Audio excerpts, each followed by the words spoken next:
Muy bien, buenos días, amados oyentes, que el Señor los bendiga. Es una alegría poder estar una vez más con ustedes y entregarnos a la palabra del Señor en esta mañana, ¿no? Hoy tenemos un tiempo especial con la palabra del Señor, hoy es el día del Señor y queremos seguir alabando su nombre, exaltándolo y gozándonos ante su presencia, ¿no? El llamado que tenemos a congregarnos es sumamente importante y valioso y que podamos cada día domingo separarlo para el Señor. Hoy tenemos nuestro estudio, hemos estado estudiando doctrina bíblica durante varias semanas y meses ya y hoy continuamos con nuestro estudio acerca de lo que son las buenas obras. Esta es la segunda parte del capítulo 16 de las buenas obras y bueno, ya hemos visto en este caso dos párrafos, ¿no? Así que vamos a orar y vamos a continuar en el estudio ahora acercándonos a los párrafos 3 en adelante, ¿sí? Así que acompáñame en oración y vamos juntos a entregarnos a la palabra del Señor. Padre, te pedimos, Padre, que en esta hora nos guíes, que nos instruyas, que nos enseñes, Señor. Te damos la gloria, Padre, porque tú eres digno de toda alabanza y eres digno de todo honor, Señor. Reconocemos tu grandeza, tu majestad, tu poder, Señor. Reconocemos, Padre, que tú controlas todo y todo está escrito, mi Señor, porque tú lo has establecido de esa manera. Y de esta manera mismo queremos, Señor, reconocer que tú nos puedes guiar a tu palabra e iluminarnos para entenderla. Por eso, Padre, pon en nosotros el querer como el hacer por tu buena voluntad. Porque al entender que las buenas obras a las que nos llamas a andar, Señor, no son solamente cosas buenas que deben ser practicadas, sino que tú nos llamas a hacerlas con un corazón correcto, con una motivación correcta, con una intención correcta, Señor. Y queremos hacerlo para tu gloria. Gracias te damos, Padre, por darnos la libertad de acercarnos una vez más al Santo Libro, Señor, y aprender más sobre lo que tú tienes para decirnos. Y oramos porque nos dé sensibilidad, porque podamos tomar estas cosas y ponerlas en práctica. Te lo rogamos, mi Dios, en esta hora, en el nombre de Cristo Jesús. Amén y amén. Muy bien. De las buenas obras, parte 2, ¿no? Vamos a ver en tercer lugar, ya vimos dos puntos importantes en la clase anterior, y ahora vamos a ver en tercer lugar la causa de las buenas obras. Sí, la causa de las buenas obras. En este caso hay dos razones o dos asuntos sobre la causa. Esto es su afirmación enfática, hay una afirmación enfática en cuanto a las buenas obras, que causa que se pueda obrar de manera correcta, pero también su perversión generalizada. Así que presta mucha atención, voy a leer el párrafo 3 en este caso y vamos a avanzar. Mira, la capacidad que tienen los creyentes para hacer buenas obras no es de ellos mismos en ninguna manera, sino completamente del Espíritu de Cristo. Aquí tenemos, ¿verdad? La causa de las buenas obras. Esa es la causa. ¿Cuál es esta capacidad? ¿Está en nosotros? No. ¿Es porque nosotros queremos en cierta manera o en gran manera? No. Es completamente del Espíritu de Cristo. ¿Por qué decimos esto? Porque esa es la causa. La causa no se halla en nosotros, en nuestros deseos, en nuestra disposición. Se halla en la gracia de Dios, en este caso por su Espíritu Santo, ¿no? Y para que ellos, en este caso los creyentes, puedan tener esta capacidad, además de las virtudes que ya han recibido, obviamente las virtudes se refiere a todas las gracias de Dios en la salvación, ¿no es cierto?, que hemos estado observando en los capítulos anteriores, la santificación, la justificación, la adopción y demás. En este caso, en virtud de lo que hemos recibido, además de esto, necesitan una influencia real del mismo Espíritu Santo para obrar en ellos, tanto el querer como el hacer por su buena voluntad. Y eso es un texto claramente en las escrituras, lo que acabo de mencionar, está en Filipenses capítulo 2, verso 12, 13, encontramos esta verdad. Es Dios que coloca en nosotros el querer como el hacer por su buena voluntad. Y entonces, dicho esto, continúo. En este caso, hemos visto su afirmación enfática. ¿Qué afirma esta causa? Que es el Espíritu Santo, completamente, la razón, la raíz, la causa de las buenas obras en nosotros. Esa es la afirmación, pero también tenemos su perversión generalizada. Y entonces es la segunda parte del párrafo que dice, sin embargo, párrafo 3, no deben volverse negligentes por ello, como si no estuviesen obligados a cumplir deber alguno, aparte de un impulso especial del Espíritu, sino que deben ser diligentes en avivar la gracia de Dios que está en ellos. Y aquí tenemos un punto muy importante. ¿Cuál es este? Que muchos cristianos dicen, sí, bueno, si es el Espíritu Santo el que pone el querer como el hacer, que Él ponga, ¿no es cierto? Yo no pongo de mi parte. Aquí tenemos un asunto, somos llamados a ser diligentes. Y entonces, si el Señor nos dice claramente en su palabra cómo nosotros debemos andar, cómo debemos obrar, cómo debemos vivir, procuremos ese camino. Vamos a ver algunos puntos prácticos acerca de ese tema en las Escrituras más adelante. Continuamos con el bosquejo, ¿verdad? En este caso, en cuarto lugar, el párrafo 4 también nos evidencia, en este caso el párrafo 4 y 5, dos cosas. Tenemos que ver aquí un título importante. En cuarto lugar, las limitaciones de las buenas obras. Cuando hablamos de las limitaciones de las buenas obras, tenemos que observar dos cosas. Las obras de supererogación son imposibles. En otras palabras, obras de perfección completa, ¿no? Obras que van más allá de simplemente cumplir lo que se nos haya dado que hagamos, ¿no es cierto? En este caso, como dice la Biblia, siervos inútiles somos porque lo que se nos pidió hicimos. Pero alguien que va mucho más allá, en este caso nuestro Señor Jesucristo hace su obra perfecta y completa, su obediencia es perfecta. Bueno, en este caso son imposibles en nosotros. Aún estando en Cristo, por más que nosotros nos esforcemos, el párrafo dice de esta manera para iluminarnos un poco más. Quienes alcanzan la máxima obediencia posible en esta vida quedan tan lejos de llegar a un grado supererogatorio y de hacer más de lo que Dios requiere, que les falta mucho de lo que por deber están obligados a hacer. Obviamente, una persona puede aventajar muchísimo, ¿verdad? Tú puedes encontrar creyentes que simplemente han dado pasos fuertísimos, grandes y que obran de una manera maravillosa. Personas que están discipulando, que están sirviendo a su familia, que aman a Cristo y están viviendo una vida que agrada a Dios, pero no por eso están perfectos. No por eso están exentos aún de las debilidades de su propio corazón. Entonces, este párrafo quiere evidenciarnos algo, ¿no? La imposibilidad de nosotros decir, no, yo ya estoy perfecto, yo ya soy completo, estoy santo, mis obras son casi perfectas todas, ¿no? El punto es que son casi perfectas, ¿no? No podemos asegurar que todas las cosas que hacemos son perfectas, ¿sí? Es una imposibilidad. Mientras sigamos en este mundo caído y tengamos nuestros corazones caídos, debemos tener cuidado de no caer en este error arrogante, ¿no? Así que, en primer lugar, en este caso, las limitaciones de las buenas obras es que nuestras buenas obras no manifiestan nuestra perfección, evidencian nuestra salvación. En segundo lugar, las obras meritorias son imposibles. Y este es otro, diría, problema en el que solemos caer. Cuando hablamos de las obras meritorias y su imposibilidad, leamos el párrafo y te lo comento. Mira, nosotros no podemos, aún por nuestras mejores obras, merecer el perdón del pecado o la vida eterna de la mano de Dios, a causa de la gran desaprobación que existe entre nuestras obras y la gloria que ha de venir. Mira esto, es un asunto repito esto porque dije una palabra errónea, a causa, en este caso, de la gran desproporción, dije desaprobación, la palabra es desproporción, que existe entre nuestras obras y la gloria que ha de venir. Hay una diferencia abismal entre lo uno y lo otro. Y por la distancia infinita que hay entre nosotros y Dios, a quien no podemos beneficiar por dichas obras ni satisfacer la deuda de nuestros pecados anteriores hasta cuando hemos hecho todo lo que podemos. No hemos sino cumplido con nuestro deber y somos siervos inútiles. Y tanto en cuanto son buenas, permíteme repetir esto. Y tanto en cuanto son buenas, proceden de su espíritu.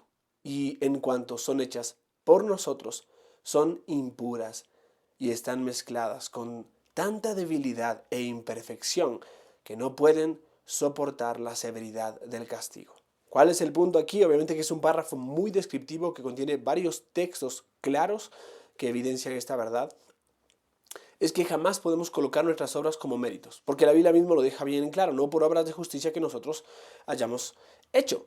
El asunto también es que Dios considera nuestras obras como trapo de inmundicia, dice Isaías, ¿no? Hay varios textos que podemos tener en mente, pero el punto claro es que el mérito delante de Dios es una imposibilidad. El único que puede lograr y alcanzar ese mérito fue y lo logró Cristo. y por Él nosotros tenemos libre acceso a la presencia de Dios, pero no por nuestras propias obras o méritos, sino por las obras y méritos de Cristo. Por eso oramos en los méritos de Cristo, ¿no es cierto? Por el nombre de Cristo, en su nombre, y como dice la Biblia, ¿no? Nuestros pecados han sido perdonados en su nombre. Entonces, debemos tener en cuenta que aquí no podemos aplicar la ética del deudor. No, Señor, yo estoy haciendo esto, estoy ganando el mérito para contigo, me estoy portando bien, me veo bien, espero que me veas así. No, en Cristo nosotros ya nos vemos como hijos aprobados, como hijos aceptados por el Padre. Lo que tenemos que hacer es vivir una vida obediente, una vida que le agrada a Él, pero no para que Él nos acepte, porque ya hemos sido aceptados en Cristo, sino para que Él sea agradado de nosotros y nosotros vivamos agradándolo a Él. Muy bien, estos son dos puntos importantes del párrafo 4 y 5, y ahora en quinto lugar está el párrafo 5, el párrafo 7, 6 y 7. Son los últimos dos párrafos del capítulo 16 de las buenas obras. En este punto, en quinto lugar, tenemos la aceptación de las buenas obras, la aceptación de las buenas obras. Y en este caso, tenemos que mirarlo de esta manera. Cuando decimos la aceptación de las buenas obras, tenemos dos puntos, el párrafo 6 y el párrafo 7. A, las buenas obras de los creyentes, y B, las buenas obras de los hombres no regenerados o que no han nacido de nuevo. Dice el párrafo 6, en este caso, hablando de las buenas obras de los creyentes, en el punto de la aceptación de las buenas obras. Dice así: no obstante, por ser aceptados los creyentes por medio de Cristo, sus buenas obras también son aceptadas en Él. Nota el punto aquí, no dice en el creyente, sino en Cristo. Y aquí tenemos que considerar el hecho de que es que nosotros obramos siguiendo las huellas que Cristo ha dejado en el camino. Mira lo que dice 1 de Pedro capítulo 2, verso 5. 1 de Pedro capítulo 2, verso 5. Que dice de esta manera: vosotros también, como piedras vivas, sed edificados como casa espiritual y sacerdocio santo, para ofrecer sacrificio espiritual aceptables a Dios por medio de Jesucristo. Evidentemente, todo lo que obramos, lo que hacemos, nuestros sacrificios, nuestra manera de actuar y proceder, tiene que ser, evidentemente, ante Dios, por medio de Jesucristo. Si algo puede ser aceptado de parte de Dios por lo que nosotros hacemos, es por medio de Jesucristo. Y entonces, teniendo esto en mente, no como si fueran en esta vida eternamente irreprochables e irreprensibles a los ojos de Dios, sino que a Él, mirándonos en su Hijo, le place aceptar y recompensar aquello que es sincero, aun cuando esté acompañado de muchas debilidades e imperfecciones. Entonces tenemos aquí el hecho de que Dios acepte nuestras buenas obras, pero no por ser nuestras, sino porque en Cristo, ahí está el punto, en Él, mirándolas en su Hijo, a Dios le place aceptar y recompensar aquello que es sincero, aun cuando está acompañado de, en este caso, por nuestro corazón, nuestra naturaleza, que sigue luchando dentro de nuestro corazón con nuestra nueva naturaleza, muchas veces sean débiles e imperfectas, ¿no? Entonces, cuando hacemos obras, no debemos considerar, como decíamos antes, que son perfectas, o peor aún, que estas obras deben ser aceptadas por Dios porque nosotros las hacemos. No, Dios las acepta porque las hacemos, y Dios las acepta por medio de Cristo en este punto. Así que las buenas obras de los creyentes son observadas de esta manera. Como dice este párrafo, vuelvo a repetirlo: por ser aceptados los creyentes por medio de Cristo, sus buenas obras también son aceptadas en Él. Así que Dios se agrada de nuestras buenas obras, pero no porque seamos nosotros las que las hacemos, sino porque las hacemos por medio de Cristo. Notas el punto. Aquí hay un medio importantísimo. No podemos dejarnos llevar por la idea de tratar de ganarnos el favor de Dios por nuestra propia cuenta. Cristo ya lo logró. Y entonces debemos dar gracias a Dios por eso y obrar, actuar de manera que simplemente le demos la gloria a Dios y nuestros corazones sean llenos de esto.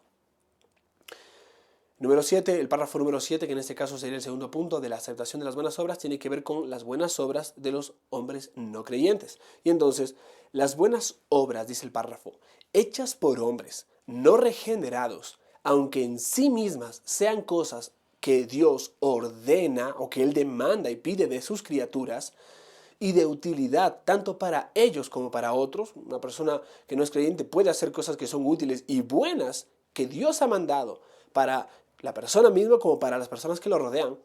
Sin embargo, presta atención a esto, por no proceder de un corazón purificado por la fe y no ser hechas de una manera correcta, de acuerdo con la palabra, ni para un fin correcto, o sea, la gloria de Dios, que es el propósito último, son, por tanto, pecaminosas y no pueden agradar a Dios ni hacer que alguien sea digno de recibir gracia por parte de Dios.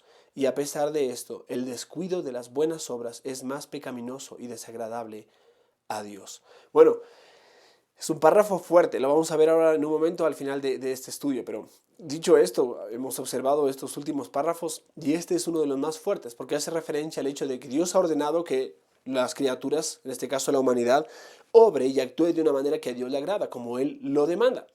Y que las buenas obras pueden ser, evidentemente, y deben ser ejecutadas por aquel que es creyente y lo hace por la obra del Espíritu Santo, por ese impulso que tenemos dentro, por una disposición de nuestro corazón a obedecer y agradar a nuestro Dios, por nuestra nueva naturaleza que tenemos en Cristo. Pero los no creyentes pueden obrar las mismas buenas obras que los creyentes obran. El asunto es que sus buenas obras, al no proceder de corazones purificados por la fe, al ser hechas, al no ser hechas de una manera adecuada o equilibrada con la palabra de Dios y sobre todo al no ser para la gloria de Dios, son pecaminosas. Mira esto, la Biblia dice que aún las malas obras del creyente son consideradas como trapos de inmundicia delante de él. Imagínate, en este caso vuelvo a repetir, las buenas obras hechas con un corazón incorrecto por parte del creyente. Cuanto más buenas obras, sumamente buenas, hechas por un corazón no creyente. Aún así es más pecaminoso descuidar estas buenas obras y desagradable delante de Dios, ¿no? Dice este párrafo. Sin embargo, la única esperanza para el no creyente no es hacer buenas obras para caerle bien a Dios, es creer en Cristo y creer en la obra que Cristo ha hecho. Luego vas a poder obrar de una manera que a Dios le agrada y que Dios nos ordena, ¿no? En este caso, esta orden es para toda la humanidad, pero no todos responden a esta obediencia. Ok, vamos a describir un poco lo que hemos observado hasta aquí. Simplemente quiero desarrollar algunos puntos importantes. Recuerda que es una breve exposición de la Confesión Bautista de Londres de 1689. Y entonces, esta sección de la Confesión nos enseña. Vamos a ver del párrafo 1 al 6 para luego ver de manera separada el párrafo 7, ¿sí? En primer lugar, nos enseña que la habilidad del cristiano de hacer buenas obras no viene de él mismo, sino del Espíritu Santo que mora en él. Ten en cuenta esto. No es la fuente en sí misma el corazón del ser humano. Recuerda que el corazón del ser humano es una fuente de la cual brotan los malos deseos, las inmundicias, las avaricias y una serie de pecados, ¿verdad? Que están dentro de nosotros, que no son las cosas que entran las que contaminan, sino las que salen de nosotros. Así que la fuente viene del Espíritu Santo que mora en nosotros. En segundo lugar, lo que aprendemos también es que el Espíritu Santo ejerce una influencia constante en el creyente. O sea que el Espíritu Santo no es alguien que viene de tanto en tanto, como en algunas circunstancias del Antiguo Testamento, ¿no? Como Sansón, como Saúl, en algunos momentos donde sucedía esto. No, es alguien permanente. El Espíritu Santo es la zarra de nuestra herencia, es nuestro sello, está permanentemente en nosotros. Así que Él ejerce continuamente su influencia en nosotros. Si estás en Cristo, puedes ser testigos de esta verdad. En tercer lugar, que esto no da lugar a la indolencia ni de ninguna manera niega la obligación de practicar la diligencia. Entonces el asunto es, ok, si el Espíritu Santo está influenciándome e impulsándome, eso no quiere decir que yo tenga que estar cruzado de brazos, ¿no es cierto? Hasta que Él me diga, yo no voy a hacer nada, no, tenemos que estar en conexión directa, no con un estímulo superficial, sino con aquello que Él usa para guiarnos, su palabra. Y esto debe ser continuo. Recuerda, el Espíritu no viene a nosotros como si fuéramos una casa de campo a la cual el Espíritu viene a morar de tanto en tanto por sus vacaciones. No, Él está en nosotros y permanece continuamente en nosotros. Y debemos ser sensibles a lo que Él nos dice en su palabra y practicar aquellas cosas que Él nos llama a vivir. Diligencia. En cuarto lugar, lo que nos enseña también esta sección de la confesión es que las obras de supererogación no son posibles. Como hemos dicho, estas obras de perfección, o sea, tanto obras sumamente perfectas como hechas por personas completamente perfectas, no son posibles. No podemos obrar para decir que ya somos perfectos. Más bien obramos para manifestar que estamos en proceso, ¿sí? Que el Señor está obrando. Como dice su palabra, el que empezó la buena obra en vosotros, la perfeccionará hasta el día de Cristo.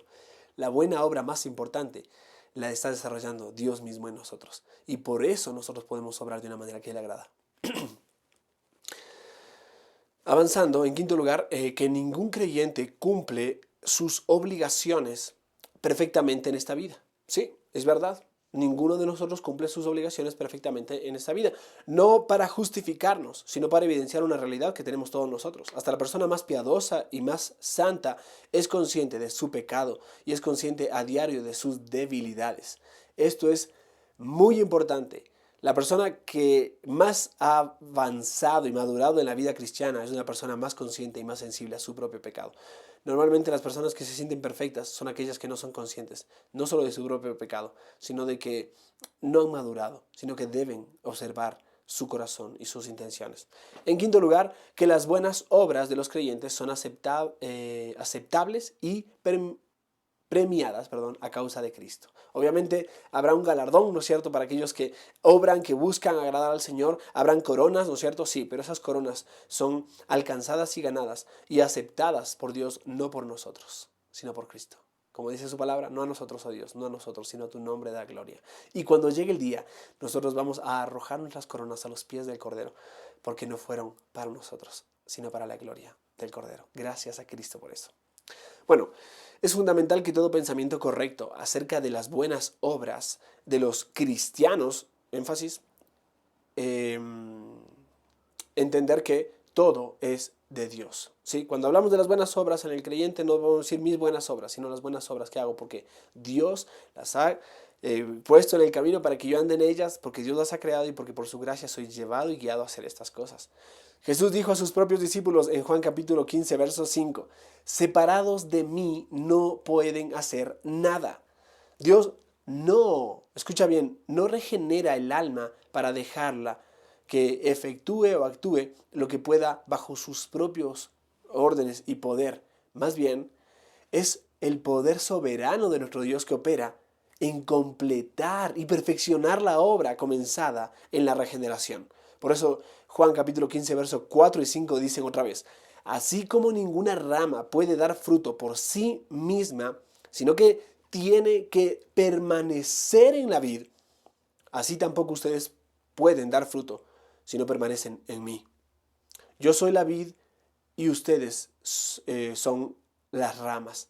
El que permanece en mí, dice el texto, en él dará mucho fruto. El que permanece en mí como yo en él, dará mucho fruto. Separados de mí no pueden ustedes hacer nada.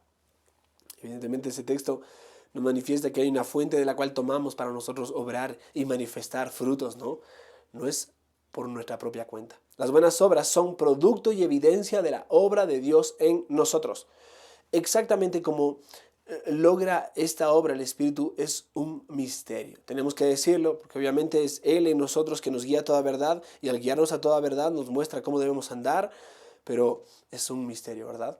Sus formas están más allá de nuestro entendimiento, su manera de actuar y proceder.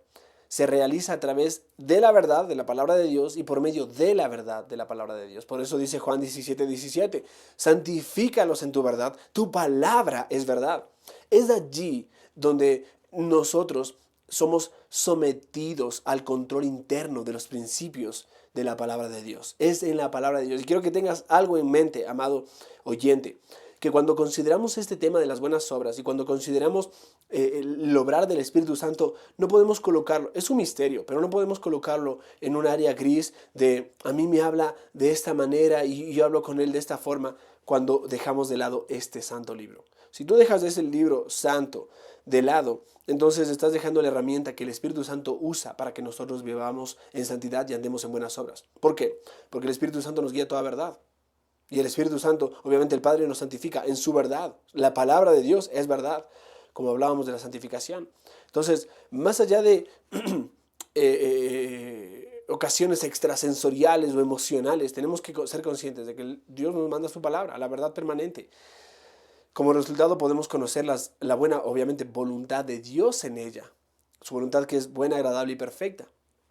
Por eso debemos renovar nuestro entendimiento, como dice Romanos capítulo 12, verso 1. Y también como dice Romanos capítulo 12, verso 12, gozándonos en la esperanza, perseverando en el sufrimiento, dedicados a la oración. No pretendemos entender cómo logra esta obra el Espíritu Santo. Solo sabemos que la palabra de Dios requiere que reconozcamos que Él la hace, para que alabemos al Espíritu por cada cosa buena que hagamos, ¿sí? Si hacemos algo bueno, lo hacemos porque el Señor ha colocado eso en su palabra y entonces el Espíritu Santo nos lleva a practicar eso. ¿Por qué? Porque la leemos, porque la estudiamos, porque la meditamos, porque dejamos que ésta tome nuestra mente y renueve nuestra forma de pensar. Y entonces allí sabremos qué obras son las que Dios le agrada y ahí entenderemos por qué debemos hacerlas, aunque tal vez no entendamos cómo obra el Espíritu Santo. Así obra el Espíritu Santo. Sin embargo, al decir que la fuente generativa de donde nace de nuestras buenas obras es Dios, de ninguna manera debe sugerir o promover en nosotros algún tipo de negligencia. Bueno, como la fuente es Dios, como las obras son de Él y para Él, entonces que Él haga lo que quiera hacer, ¿no? No te encojas de hombros. Mira, somos llamados a ser diligentes. La pereza o el descuido son inaceptables delante de Dios. Como si no estuviéramos bajo la obligación de hacer ningún deber. Debemos hacer lo que Dios nos llama a hacer. A no ser que sintamos un movimiento especial del Espíritu Santo, muchos dicen, yo no hago esto, yo no hago aquello. Si el Espíritu no me guía, hermano, yo no voy a hacer esto o aquello. Y entonces surge la pregunta, este hermano no puede acercarse y decir, si el Espíritu Santo no me guía, yo no hago esto y aquello, pastor. Y entonces uno puede decirle, ¿no? Mi hermano, y usted está leyendo la Biblia. Y usted está meditando en las Escrituras. Y está dejando que su palabra, la palabra de Dios, gobierne su mente. Y la persona puede responder, A o B, ¿no es cierto? Ah, sí, la estoy leyendo. Ah, muy bien, siga leyendo y atienda la palabra de Dios y permita que su palabra sea el elemento que Dios usa para llevarlo a obrar de una manera que a Dios le agrada. Pero la persona puede responder, y normalmente sucede esto, que hay personas que dicen, no, si el Espíritu Santo no pone en mí, en mi corazón, yo no. Y entonces preguntas si esa persona está leyendo, está meditando, está rumiando, está alimentándose de la palabra, y encuentras que la persona dice, no. ¿Y cómo esperas que el Espíritu Santo? Obviamente, ¿no? Si nosotros le damos vida a la carne, o mejor dicho, proveemos para los deseos de la carne, ¿cómo esperamos que el Espíritu Santo obre en nosotros? Obviamente, tenemos que alimentar al Espíritu, no proveer para los deseos de la carne. Ten eso en mente a la hora de considerar, no, que el Espíritu Santo me diga qué voy a hacer. ¿Y cómo esperas que te lo diga?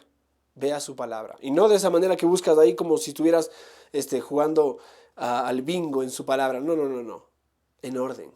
Su voluntad está revelada en toda su palabra. Léela de principio a fin, durante todo el año. ¿Estás leyendo la palabra de Dios? ¿Estás entregándote a la lectura seria de las Escrituras, al estudio de las Escrituras, junto con tu familia, con tu esposa, con tus hijos?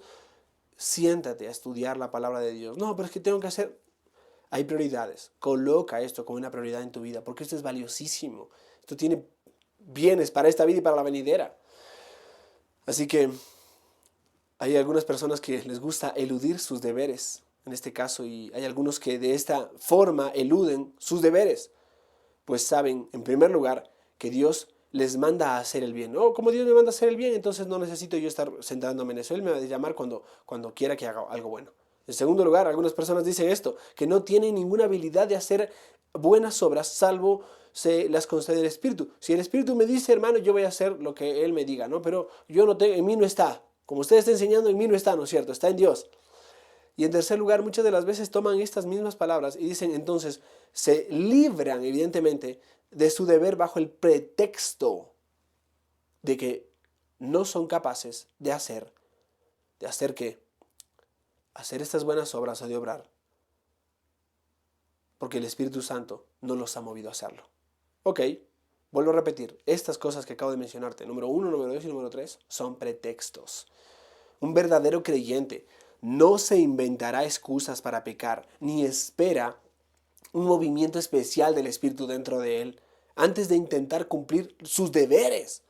Un verdadero creyente no va a estar cruzado de brazos esperando que esa clase es frustrante realmente. Y yo quisiera que prestes mucha atención a esto. Pero el verdadero creyente toma esto en serio. No sueños o visiones o ese clásico juego a la ruleta rusa con una flor y pétalos, ¿no es cierto? Vamos a ver, me quiere, no me quiere, ¿verdad? Si me sale este último pétalo, me quiere es porque Dios quiere que sea así. O veamos, ¿no es cierto? Si hay una nube que tenga la forma... Eso es penoso, es triste, es jugar, como dicen por allí, al clásico horóscopo cristiano. Ese es el punto, ¿no? Muchas personas, no es que el Espíritu, no es que el hermano, no les... Esperen, no blasfemen contra el Espíritu Santo actuando de esa manera o no actuando como deberían. Si quieres que el Espíritu Santo realmente obre en ti, ve al instrumento que él usa para guiarte a vivir en santidad. Ten en mente eso. Un verdadero creyente no se inventará excusas para pecar, ni espera un movimiento especial del Espíritu dentro de él antes de intentar cumplir sus deberes. ¿Sabes? Un verdadero cristiano buscará cumplir sus obligaciones porque teniendo un corazón convertido en el cual mora el Espíritu Santo de Dios, él desea hacer el bien. Él ama hacer el bien y él puede hacer el bien que a Dios le agrada. Es más, el creyente aprende de las Escrituras que el Espíritu no obra por pequeños impulsos. ¿Por qué? ¿Por qué el Espíritu no obra por pequeños impulsos? Porque vuelvo a decir, no es un Espíritu que va y viene de vez en cuando y viene una vez al mes nomás. No. Romanos capítulo 8, verso 14, leyendo el texto en el sentido original, en su contexto, no solo en la Biblia que tú tengas, Reina Valera, sino en las palabras originales, quiere decir esto, en el griego me refiero. Porque todos los que son constantemente guiados, esa palabra constantemente guiados es el sentido original del texto. El texto dice que tú tienes en tus manos, puede leerse como, porque todos los que son guiados por el Espíritu de Dios son hijos de Dios. Pero el uso del término aquí tiene que ver con algo que es constante, que es a diario, que es continuo. Y entonces todos los que son guiados constantemente por el Espíritu Santo, estos son hijos de Dios. No aquellos que dicen, no, una vez al mes nomás me dice el Espíritu Santo eso. O cada vez que vengo el domingo, ahí como que me da algo. No. Aquellos que diariamente, continuamente, en cada una de sus actividades, en su vida diaria, cuando se levantan, cuando van a descansar, son guiados por el Espíritu Santo. Ellos pueden decir con certeza, yo soy un hijo de Dios. El creyente siente el poder y la autoridad de las advertencias y exhortaciones de las Escrituras, exhortaciones de la palabra de Dios que requieren que cumpla sus obligaciones. Por eso la palabra de Dios dice, esfuércense. ¿Notas eso? El creyente nota eso en las Escrituras. Esfuércense, como dice Pedro en capítulo 1, verso 10 de segunda epístola de Pedro. Esa palabra esfuércense es algo que el creyente se dispone a hacer. ¿Por qué? Porque el Espíritu continuamente le está guiando. Otro texto está en Hebreos capítulo 6, verso 12. No sean perezosos. Mira eso.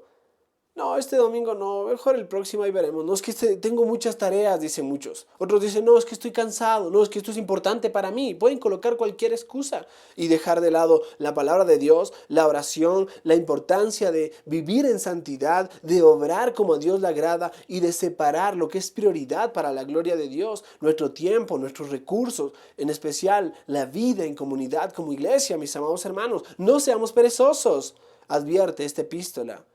Otro texto está en 2 Timoteo capítulo 1 verso 6. Dice, aviva el don de Dios que hay en ti. Eso es un llamado personal del apóstol Pedro a Timoteo, del apóstol Pablo a Timoteo. Y este asunto tiene que ver con el hecho de, dale, despierta, estate atento, aviva esto que Dios te ha dado. Si el Espíritu Santo mora en ti, entonces vive en dependencia continua de Él. No proveas para los deseos de la carne, dice en Efesios.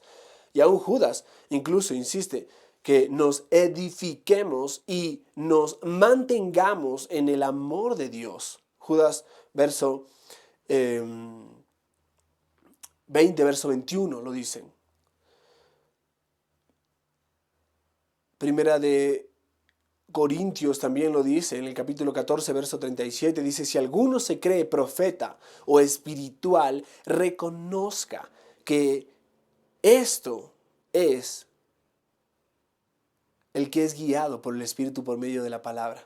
El asunto aquí es, si alguno, vuelvo a repetirte el texto, si alguno se cree profeta o espiritual, reconozca esto que les escribo, es mandato del Señor, dice Pablo. Ahí viene el punto, ¿no? Muchas de las veces decimos, bueno, está lindo lo que dice la Biblia, ¿no? Pero bueno, ya vamos a ver cómo hacemos las cosas para ver cómo le agradamos a Dios. Ahí están las cosas que Dios nos ha dado para que le agrademos. Ahí está el Señor instruyéndonos y guiándonos. La Biblia está llena de mandatos, está llena de instrucciones. Y a veces vivimos pensando, ¿cuál será la voluntad de Dios para mi vida? ¿No? ¿Qué querrá Dios de esto? ¿Será que hago esto o hago aquello? Nuestras decisiones deben estar basadas en lo que Dios nos ha dado en su palabra y deben ser de beneficio para los que nos rodean. Si han de ser buenas obras, esas buenas obras deben edificar a otros y ser para la gloria de Dios. Ninguna buena obra es buena obra cuando se hace de manera egoísta. Siempre debe estar guiada dentro del corazón del creyente para la vida de la comunidad de Cristo, en la congregación.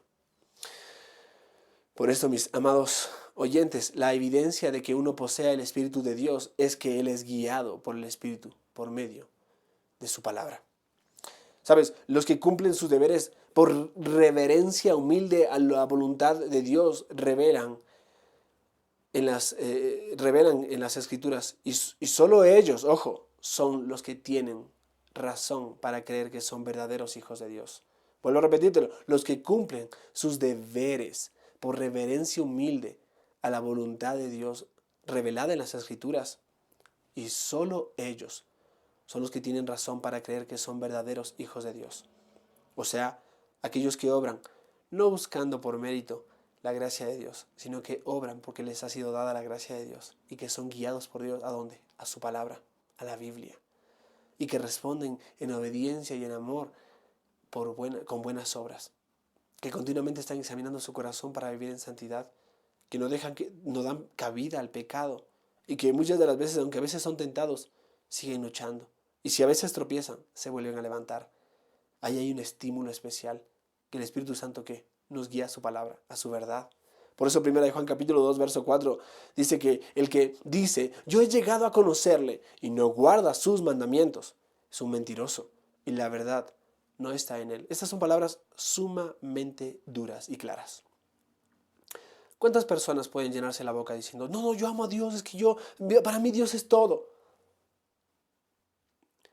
Pero cuando preguntas, mis hermanos, vamos a hacer tal cosa, vamos a servir en esta área, vamos a evangelizar juntos, ¿qué les parece? No, pastor, lo que sucede es que mire las cosas como están ahora. Y muchas de las veces colocamos una serie de excusas para no cumplir nuestros deberes delante del Señor. Mis hermanos, levantemos altares familiares en casa, prediquemos la palabra. No, pastor, lo que pasa es que el trabajo, es que a veces no hay tiempo. Y no queremos cumplir los deberes que el Señor nos manda. Cuando el corazón del creyente, el corazón que ama al Señor, vuelvo a repetírtelo, el que dice, yo he llegado a conocerle y no guarda sus mandamientos, es un mentiroso. Y la verdad no está en él. Primera de Juan capítulo 2, verso 5 ahora, dice, pero el que guarda su palabra, en él verdaderamente el amor de Dios se ha perfeccionado. En esto sabemos que estamos en él. ¿En qué? Si guardamos su palabra. Estamos guardando su palabra y no es guardarla ahí, tener una Biblia guardada en la caja, ¿no? Meterlo en un cajón con llave, está bien guardada, ¿eh? Aquí está. Estoy cumpliendo lo que dices. No. Mire el sentido de lo que significa guardar en la Biblia. En este caso, guardar tiene que ver con el hecho de memorizar, de atesorar. Tiene que ver con el hecho de tener algo en nuestras manos que es valiosísimo y saber aprovecharlo, saber sacarle provecho. Guardar la palabra de Dios implica el hecho de leerla continuamente. Oh, hijo mío, si tomares mis mandamientos y hicieres morar en ti, dice, mis palabras, el Proverbio capítulo 2. Si como a la plata lo buscares y le escudriñares como a tesoro. Mira lo que tenemos que hacer con la Biblia, mis amados hermanos, amados oyentes. No los consideremos solamente cristianos. Considerémonos ante la palabra de Dios. Dejemos que éste escudriñe nuestro corazón, que éste examine, critique nuestros pensamientos y veamos si estamos obrando de una manera que a Dios le agrada. Cuando pasamos al párrafo 4, en este caso, de este capítulo de Confesión de Fe, se dirige en este caso en el párrafo 4, se dirige a la doctrina católica romana acerca de las obras. Hay una doctrina en el contexto católico romano sobre las obras, y es aquella doctrina que enseña que los hombres pecaminosos, habiendo recibido la gracia divina, son capaces de hacer no solo todo su deber, sino mucho más. Y es en ese contexto que hablamos de esas personas que piensan que ya son perfectas y que pueden obrar de una manera más poderosísima, ¿no?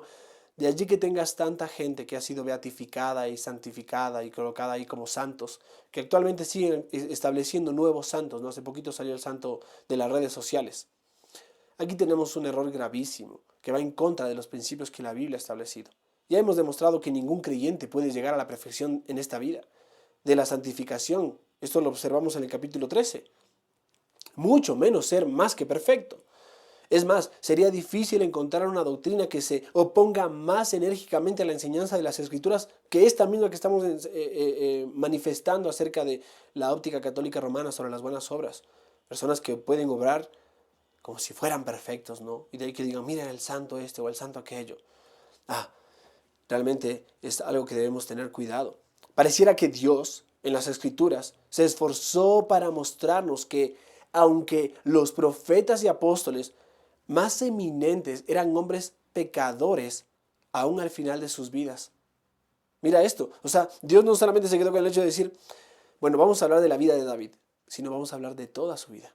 Y ejemplos tan fuertes de él, evidencias claras como el apóstol Pablo, por ejemplo en Romanos capítulo 7, verso 14, un hombre de Dios, un hombre al que Dios guió y instruyó en su palabra. Y él dice, porque sabemos que la ley es espiritual, pero yo, en este caso Pablo, dice, soy carnal, vendido al pecado. ¡Qué palabras tan fuertes! Vendido a la esclavitud del pecado. Aún Isaías, en otro contexto, no dudó en decir que, incluyéndose a sí mismo, que todos nuestros actos de injusticia son como trapos de inmundicia. Isaías 64:6. Y el salmista es el que pregunta, ¿no es cierto? Si, Señor, si tú tuvieras en cuenta nuestros pecados, ¿quién podría permanecer? ¿Quién podría permanecer? ¿Quién, Señor, sería declarado inocente delante de tu presencia? Y si es así, ¿cuánto más imposible la increíble presunción de Roma? De que puedes obrar de una manera perfecta, de que puedes caerle bien a Dios y ya eres perfecto, perfeccionado completamente. Estamos en proceso si estás en Cristo y por la fe has confiado en Él. Pero no por eso debes hacerte de la idea errónea o falsa de que ya nunca pecas o de que de alguna manera tus obras son perfectas. Muchas de las veces podemos llegar a hacer buenas obras con intenciones malas. Nuestras decisiones deben estar siempre siendo examinadas y escudriñadas por la palabra de Dios, que es viva y eficaz y más cortante que toda espada de dos filos, que penetra hasta partir el alma, las coyunturas y los tuétanos, y discierne los pensamientos y las intenciones del corazón. Ten eso en mente, amado, y con esto considera estas verdades. Considera esto. No nos dejemos engañar por falsas doctrinas. Consideremos estas verdades. Otro texto está en Lucas capítulo 17, verso 10, que dice, así también vosotros, cuando hayáis hecho todo lo que se os ha ordenado, decid, siervos inútiles somos, porque hemos hecho solo lo que debíamos hacer. ¿Notas el punto? Y es un contexto en el que simplemente Jesús está manifestando una manera de parábola, manera de narrativa, una verdad. Nosotros servimos a nuestro Creador, no para recibir algo de Él. Si recibimos algo de Él es porque Cristo nos ha hecho meritorios, no por nuestros méritos. Todo lo que hagamos es para su gloria, porque para eso fuimos creados. Cuando no lo hacemos, merecemos condenación, porque simplemente no estamos cumpliendo el propósito por el cual Dios nos creó. Y en ese contexto, nosotros servimos a Dios con gozo, con voluntad dispuesta por lo que ha hecho Cristo en la cruz, por haber entregado el Padre Eterno a su Hijo para dar vida en rescate por muchos. Y considerando esto, también debemos ser cuidadosos de pensar, hacemos lo que te agrada, Señor, pero no vamos nunca a poder llegar a hacer todo lo que te agrada perfectamente, sino es estar gloriosos en tu presencia por la obra y méritos de Cristo. Así que si siervos inútiles somos, hasta que Cristo venga siempre seremos siervos inútiles, porque hacemos lo que debemos. Oh, qué bueno sería hacer por lo menos lo que debemos. A veces eso falta en nuestras vidas. Nuestros deberes como esposos, como padres, nuestros deberes como hijos, nuestros deberes como cristianos, ante la congregación, nuestros deberes como comunidad, nuestros deberes como ciudadanos cristianos, nuestros deberes. ¿Estás cumpliendo tus deberes y tus tareas delante del Señor? Hay más ejemplos como Job, pero vamos a avanzar. La maravilla no es que las buenas obras de los creyentes sean tan excepcionales, no es eso, sino más bien que sean aceptadas y hasta recompensadas en lo absoluto. Ese es el asunto. ¿Cómo pueden ser aceptadas por Dios nuestras buenas obras? Por la gracia de Cristo. ¿Cómo puede Dios recompensarnos por lo que hacemos? Porque algunos pueden decir, no, pues voy a hacer muchas buenas obras para que Dios me dé más, ¿no? No está mal obrar, pero está mal motivado así. Realmente somos recompensados por la gracia de Cristo. Si incluso nuestros actos de justicia son como trapos de inmundicia, dice la Biblia, y aún nuestras mejores obras están contaminadas y mezcladas con muchas debilidades e imperfecciones, Hay que ser sinceros. Muchas de las veces nos dejamos llevar por nuestro necio corazón. Y vamos a la iglesia, ¿no es cierto? Y cantamos y alabamos. O tenemos nuestras Biblias y leemos, Señor, bendíceme. Bueno, gracias, Señor, cerramos y nos vamos, ¿no? Como el hombre que considera su rostro natural ante el espejo y se va y se olvida cómo era. Y ahí tenemos algunas cosas que observar. No pasar por alto ni correr de estas cosas, sino meditar, considerarlas. ¿Cómo es posible que aún así pueda ser denominadas buenas obras, verdad? La respuesta es que los creyentes están unidos a Cristo. Y así como la persona de como los creyentes, en este caso las personas de los creyentes, es aceptada por Dios por medio de su unión con Él. El creyente es aceptado por Dios por estar unido a Cristo. Siendo aún pecadores e imperfectos, así es también con nuestras obras. Son aceptadas por Dios porque estamos unidos a Cristo. Debemos hacer todo en el nombre del Señor Jesús y preguntarnos siempre, ¿qué haría Cristo cuando hacemos esto o aquello? Es decir, en su meditación, considerando qué le agrada al Señor. Como le describe Archibald Alexander Hodge, es todo de la gracia, en este caso mira lo que dice, es todo de la gracia, una gracia llamada recompensa, añadida a una gracia llamada obra. Pero es todo de la gracia. Es decir, ambas obras son de Dios. Dios promete recompensar al cristiano tal como un padre promete premiar a su hijo por cumplir con lo que es su deber y con lo que lo beneficia a él mismo. Mateo capítulo 13, verso 12 dice, al que tiene se le dará más y tendrá en abundancia. Al que no tiene, hasta lo poco que tiene se le quitará. Los que sobrepasan a los demás en obras, así tendrán mayor razón de reconocer con humildad que tienen una deuda en gratitud a Dios aún mayor. Piensa esto, ¿no? Considera esta verdad. Muchas de las veces pensamos que estamos pagando nuestra deuda con Dios. Es imposible pagar esa deuda, así que no coloques tu motivación en ese aspecto. Aún para obrar de una manera que a Dios le agrada, necesitas su gracia. Así que dale gracias a Él por diariamente darte su dosis o su dotación maravillosa de gracia. Muy bien, llegando a una última parte ya en el párrafo 7, concluyendo porque sé que el tiempo ha avanzado y he avanzado con bastante hoy, así que te animo a prestar mucha atención a esto y si puedes volver a tomar esta clase sería una bendición para tu vida. Piensa en el párrafo 7 ahora que hablamos de esta sección, nos enseña varias cosas en el contexto de las buenas obras en los no creyentes, ¿no? Bueno, en esta sección aprendemos que los hombres no regenerados pueden lo que denominamos hacer buenas obras formalmente. En segundo lugar, que aún así estas son inherentemente obras malvadas ante los ojos de Dios, o sea que nacen de un corazón que no le da gloria a Dios, de una disposición que no nace de las escrituras guiadas por el Espíritu Santo de Dios. Y en tercer lugar, que sin embargo el no hacer tales obras formalmente buenas es aún más malo o malvado, ¿no? Por obras formalmente buenas queremos denominar a las acciones que en cuanto a sí mismas son las mismas que las obras que hacen los verdaderos creyentes. Por eso decimos formalmente buenas.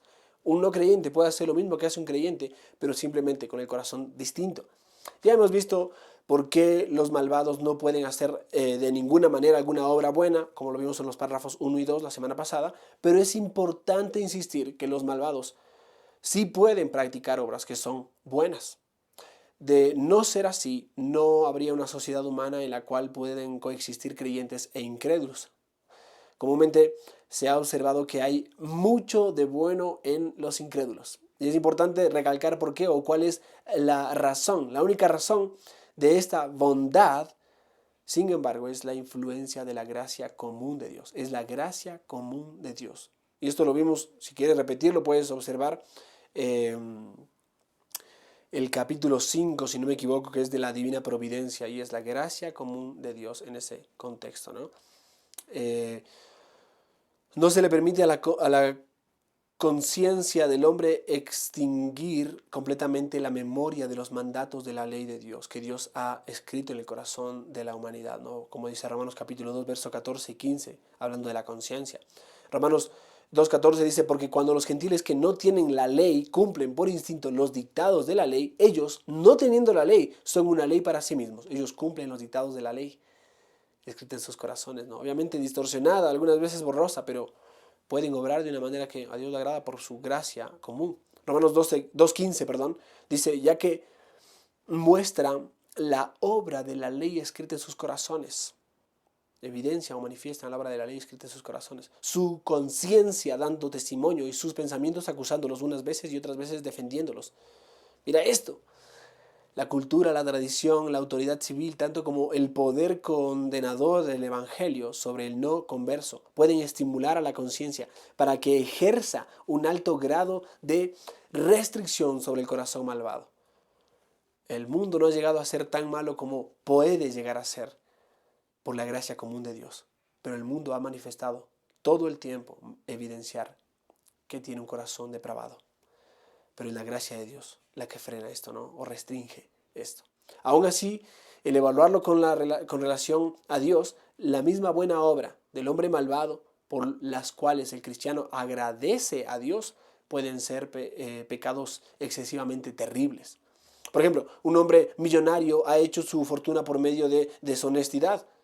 Luego su conciencia le advierte del juicio venidero. Entonces se le ocurre hacer alguna gran obra humanitaria para pagar por sus pecados, en este caso entre comillas, ¿no? Y apaciguar la ira de Dios. Por consiguiente, construye un gran hospital para el alivio del sufrimiento humano y de esta manera muchos creyentes humildes reciben la misericordia con cuidados médicos adecuados, ¿verdad? Puedes ver eso y decir, qué buena esta persona, ¿no? Y de esa forma, muchos creyentes pueden tener este cuidado. Definitivamente, tales cristianos darían gracias a Dios que este hombre rico fuera impulsado a hacer esta buena obra. Y así debe ser. Sin embargo, no es una exageración decir que ante los ojos de Dios esta buena obra puede ser la blasfemia más grande, la maldad suprema de ese pecador. ¿Por qué? ¿Por qué digo esto? No me malinterpreten. La pregunta es, ¿qué podría ser más malvado que buscar por medios humanos pagar el pecado? Pagar el precio del pecado y apaciguar la ira de Dios, en vez de confiar en la obra de Cristo y decir a Cristo, no te necesito, yo puedo justificarme delante de Dios a mi manera. Agustín de Hipona no exageraba al llamar a tales pecados, a tales buenas obras, mejor dicho, pecados espléndidos. Esto es justamente lo que es, espléndida de alguna forma, aunque en otra no son más que pecados.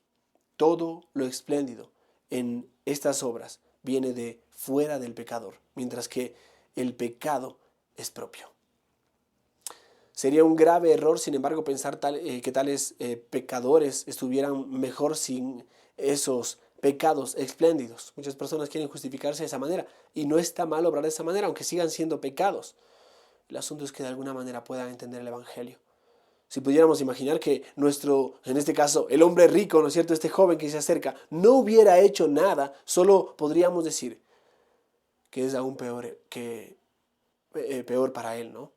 Todo esto hecho, guardado la ley, ¿no es cierto? He guardado la ley desde mi juventud. Este hombre rico, era muy rico, y había hecho muchas buenas obras porque él ha guardado la ley. Pero si no hubiese hecho guardar la ley, hubiese sido peor para él. Porque en ese caso hubiera añadido este pecado a todos los anteriores, que se resistió por completo, aún ante la convicción y la advertencia de Dios por medio de su conciencia, a creer en Cristo, a seguir a Cristo, a reconocer que sus obras pueden ser buenas en cierto grado y en cierta manera, pero aún así ser pecado cuando no son hechas para la gloria de Dios. Y si queremos hacerlo para la gloria de Dios, necesitamos entender su bendito evangelio, entender que somos pecadores, entender que la gracia de Cristo dada en aquella cruz para salvación puede ser tuya también y aceptarla. Por eso la blasfemia total contra el Espíritu Santo es completamente imperdonable. Oh, amados, es un tema muy importante y que debemos poner en práctica, y es un tema que debemos seguir continuamente acercándonos a las Escrituras para conocerlo más y para ponerlo por obra. Amén. Vamos a orar y terminar. Padre, bendice este día, Señor. Te alabamos por la gracia que nos otorgas hoy para poder obrar al venir a tu iglesia, Señor, al congregarnos unos a otros y alabarte, Padre, como iglesia. Te rogamos, Padre, que nos ayude a ser sensibles, a ver cómo obramos. Que nuestras buenas obras, Padre, no sean solo externas, sino que nazcan de un corazón sincero, que nazcan de integridad, que busquen, Señor, la gloria de tu nombre, que nazcan de tu palabra, porque la buscamos en tu palabra, Señor. Y te rogamos que tu nombre sea exaltado en medio nuestro cuando nos edificamos unos a otros, procurando buenas obras, Señor. En el nombre de Cristo Jesús. Amén y amén. Que el Señor te bendiga.